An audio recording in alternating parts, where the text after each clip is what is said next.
Hello friends, જય શ્રી કૃષ્ણ. તો આજે મમ્મી તમને બાળકોને ભાવે ને એવા ચીઝી સમોસા બનાવતા શીખવાડશે. તો અહીંયા આપણે એક બાઉલ લેવાનું છે. તો તેમાં આપણે 2 ચમચી જેટલા યલો કેપ્સિકમ, 2 ચમચી જેટલા રેડ કેપ્સિકમ અને 2 ચમચી જેટલા ગ્રીન કેપ્સિકમ. તો ત્રણેય કેપ્સિકમ આપણે એકદમ બારીક સમારીને લેવાના છે. અને અડધા કપ જેટલા આપણે બાફેલી મકાઈના દાણા લેવાના છે. તો મકાઈને અમે મીઠું નાખી અને બાફી લીધી હતી. અને દાણા આપણા બફાઈ જાય ને એટલે બધું જ પાણી નિતારી લેવાનું અને મકાઈ કોરી કરી લેવાની. અને કપડાથી થોડી લૂછી લેવાની એટલે કોરી થઈ જશે. અડધા કપ જેટલા લીલા ધાણા, 1/4 કપ જેટલું મોઝરેલા ચીઝ, તો અડધા કપ જેટલું પનીર, અડધા કપ જેટલું પ્રોસેસ ચીઝ, સ્વાદ અનુસાર મીઠું. તો અત્યારે 1/4 ચમચી જેટલું ઉમેર્યું છે અને પછી ઓછું લાગે તો તમે ઉમેરી શકો. 1 ચમચી ચાટ મસાલો, અડધી ચમચી જેટલો ચીલી ફ્લેક્સ, અડધી ચમચી જેટલો ઓરેગાનો, 1 ચમચી જેટલી આદુ મરચીની પેસ્ટ.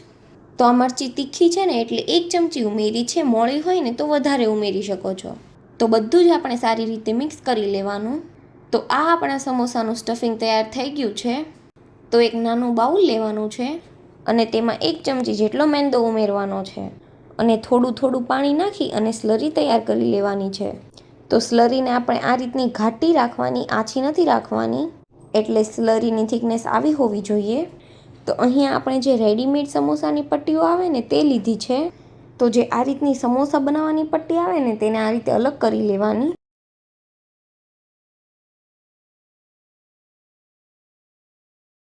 અને આ રીતનો કોનનો શેપ આપવાનો.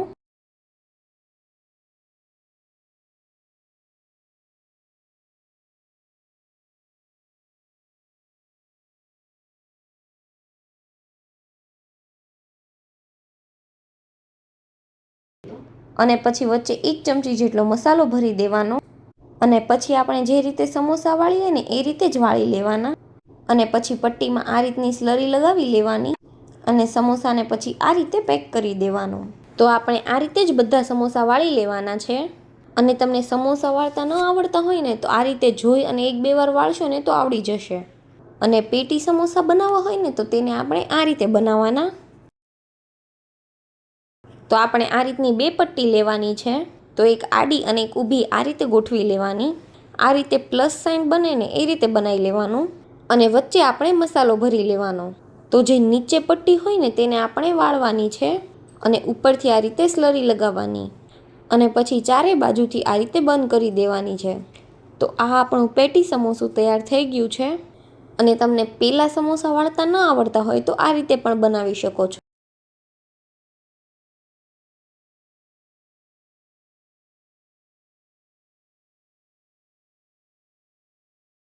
તો અહીં આપણા બધા જ સમોસા વળાઈ ગયા છે.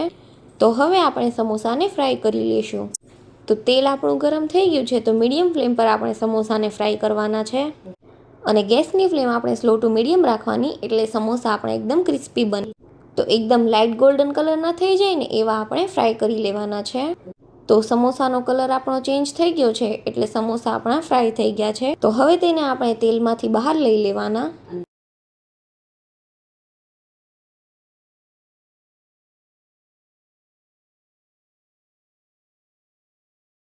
અને જે પેટી સમોસા છે ને તેને આ રીતે જ તળી લેવાના. અને પેટી સમોસાનો પણ લાઇટ ગોલ્ડન કલર આવી ગયો છે તો તેને પણ બહાર લઈ લેશું. અને આપણે આ રીતે જ બધા જ સમોસા ફ્રાય કરી લેવાના છે. તો આ આપણા બધા જ સમોસા ફ્રાય થઈ ગયા છે. તો અહીંયા હું તમને એક સમોસું ખોલીને બતાવું છું. તો જોઈને જ ખાવાનું મન થઈ જાય ને એવા બન્યા છે. અને ટેસ્ટમાં પણ બહુ જ સરસ અને નાના બાળકોને પણ બહુ જ ભાવે એવા બન્યા છે. અને કોઈ પણ મહેમાન આવ્યા હોય ને તો આ રીતે તમે સમોસા બનાવી શકો છો. તો આ સમોસા એકદમ જલ્દી અને એકદમ આસાનીથી બની જશે. અને જો તમને આ ચીઝી સમોસાની રેસીપી ગમી હોય તો વિડીયોને લાઇક કરજો, શેર કરજો અને અમારી ચેનલને સબસ્ક્રાઈબ કરી દેજો. Thanks for watching.